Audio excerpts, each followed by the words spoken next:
베개에 꿈을 물어 돼지 냄새가 나는 마을에 도착했다. 안락한 그곳에서 나는 매일 사람이 먹는 음식을 먹었다. 날이 갈수록 거리에선 아마추어들의 공연과 머리 센 시인의 글들이 도난당하는 사건이 많아졌다.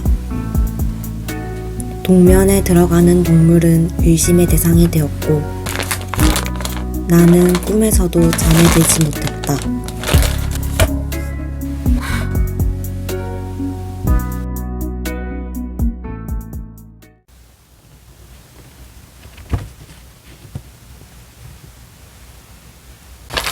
저는 어릴 때부터 악몽을 자주 꾸는 편이었어요. 악몽의 소재는 주로 목숨을 위협하는 누군가에게 끝없이 쫓기는 것.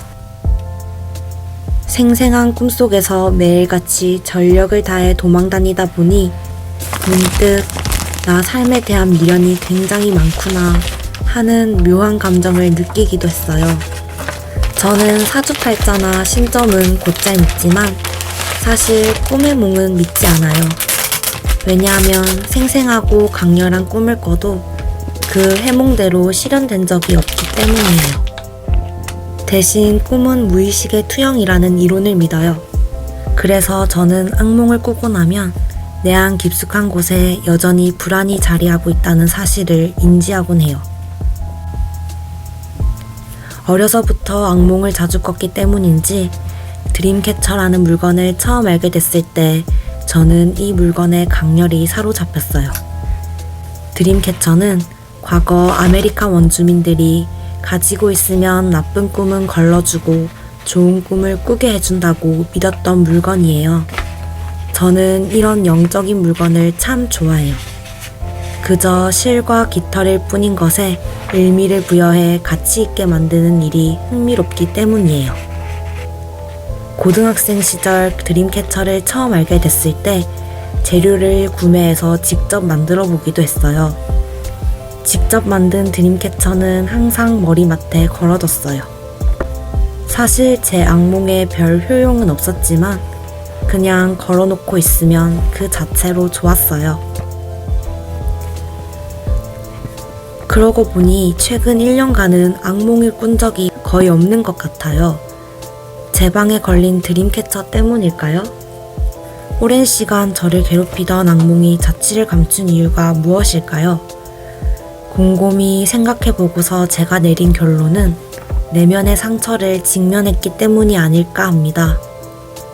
저는 기분이 상하는 일이 있을 때 차분하게 이야기하지 못하고 화나는 감정이 울컥 올라와서 휙 삐져버리거나 쏘아붙이는 경우가 종종 있었어요.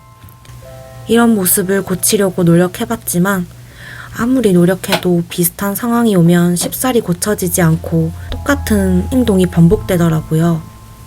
이 고민에 대해 이야기하다가 심리학을 전공으로 하는 친구의 추천으로 심리학 책을 읽기 시작했어요. 친구는 가장 어렵지만 알고 보면 가장 빠른 길이 바로 본질을 들여다보는 일이라며 무작정 겉으로 나오는 행동만 바꾸려고 하지 말고 근본적으로 무엇 때문에 이런 행동이 나오는 것인지에 대해 생각해 보라고 했어요.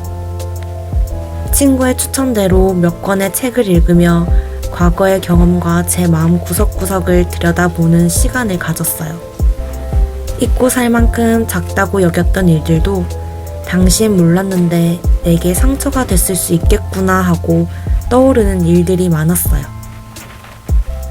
저에게 어떤 상처가 있었는지 인지하니 스스로의 행동 방식이 하나 둘 이해가 되기 시작했어요.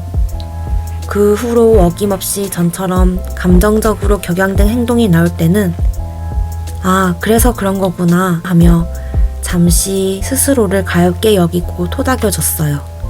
그랬더니 울컥 화가 나거나 쏘아붙이는 일이 거짓말처럼 점점 사라졌어요. 어쩌면 그 시점이 더 이상 악몽을 꾸게 되지 않은 시점과도 일치하는 것 같아요. 스스로에 대한 알아차림이 하나의 드림캐쳐가 되어준 거예요. 저의 상처에 대한 직면이 오히려 저의 불안을 없애는 데 도움을 줬어요. 여러분도 스스로에 대해 구석구석 살펴보는 시간을 가져보는 것은 어떨까요? 필요하다면 저처럼 책의 도움을 받는 것도 좋고요. 혹여나 알아차림의 과정이 두려워도 그 잔해물까지 이 드림캐쳐가 걸러줄 테니 너무 겁먹지 마세요. 이나의 상점에서는 드림캐쳐가 잔뜩 널려 있으니까요. 달이 실종된 밤에도 언제나 불을 밝히는 이나의 상점이 되겠습니다. 원하는 시간만큼 머물다 가세요. 오늘도 이나의 상점이었습니다. 안녕.